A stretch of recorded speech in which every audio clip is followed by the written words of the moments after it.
साधु की दो ही पद्धति है, जो बैरागी हैं, बैरागी की दो ही पद्धति है।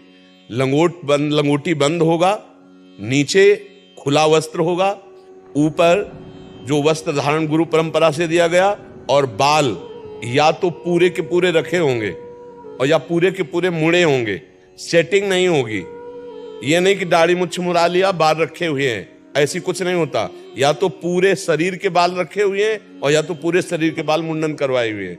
2 महीने में मुंडन का विधान है और आजीवन बाल रखाने का विधान है कि 6 महीने 12 महीने 12 साल जितना चाहो उतना आप रखा लो। तो जैसे है तो पूरे रखे हुए हैं और मुंडन तो फिर पूरे का मुंडन हो गया। ये सेटिंग नहीं चलती बाबागिरी में। भगवत लीला गुणगान करने वाले, भगवान नाम जप करने वाले, भगवत आराधना करने वाले भक्त बहुत हैं।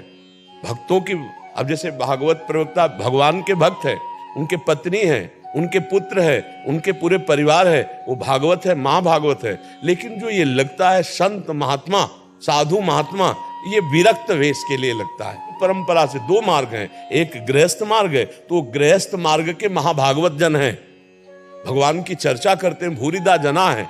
पर जो संत परिपाटी है, जैसे सन्यास मार्ग है, तो ये मार्ग में ये बात चलती है, किसे पीले या सफेद वस्त्र ऐसे धारण किए हुए हैं। बकाया संत शब्द जो है लंगोटी बंद वैरागी के आगे लगता है, जो भगवान अनुराग में, और जो गृहस्थ में है वो भगवत प्रेम में डूबे हुए महात्मा जन है। वो चाहते भी नहीं कि हमें कोई संत कहे, वो चाहते भी नहीं है कि हमें कोई संत कहे, कोई महात्मा कहे।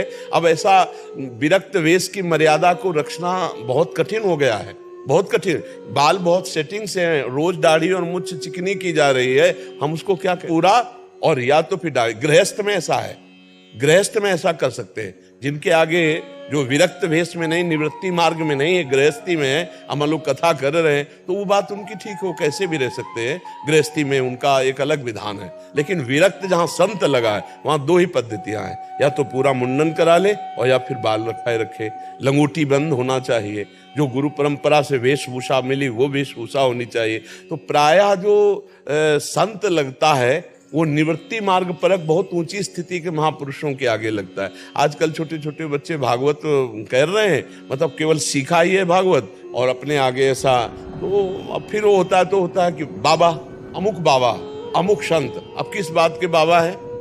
बाबा संत लगता है जो विरक्त है, जो विरक्त निवृत्ति मार्ग परक है। निवृत्ति मार्ग परक तो है नहीं। ये दोनों का भेद नहीं समझ आ रहा। हाँ, तो इसीलिए तो फिर जब गालियां पड़ती हैं तो फिर पूरे संतों को गालियां पड़ती है, किसी के आगे भी। तो ये आचार्य परंपरा से गृहस्थ का जो आश्रम है उसका ये गुरु आश्रम है, विरक्त मार्ग, सन्यास मार्ग। तो कोई किसी भी गृहस्थ के पास जा, चाहे जितना बड़ा गृहस्थ हो, चाहे जितना जगत पूज्य हो, जब संत भगवान पधारेंगे तो उनका आदर करेंगे, उनका चरणोदक उतारेंगे, उनको नमन करेंगे, ऐसा करेंगे। अब जैसे अब यहाँ कोई गृहस्थ महाभागवत आता है, हम उसको प्रणाम करते, नमस्कार करते हैं, पर उनकी पद्धति होती है कि हमसे श्रेष्ठ है, ये विरक्त मार्ग के पथिक। मार्ग का भाव है।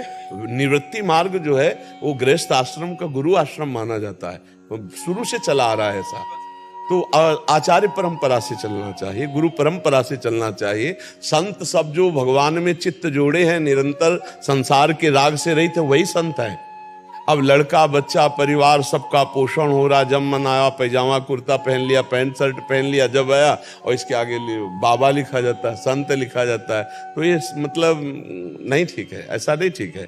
आप भगवान की कथा करने वाले हैं तो आपकी महिमा तो वैसे ही भूरिदा जना है, आप वैसे ही संत लिखने का, आप तो संत स्वभाव है, खुद भगवत स्वरूप है। अब जैसे श्री सुखदेव जी कथा कर रहे हैं, अब ये महान परम संत वैरागी, गर्भ से ही वैराग्यवान है। अब जब गृहस्थ से कथा करें तो महाभागवत हैं, आप भगवान की चर्चा करने वाले हैं, पर संतों का आदर सदैव महाभागवतों ने किया है। संतों का आदर, वो अपने आगे कोई संत भी होने पर वो अपने को संत नहीं कहेगा।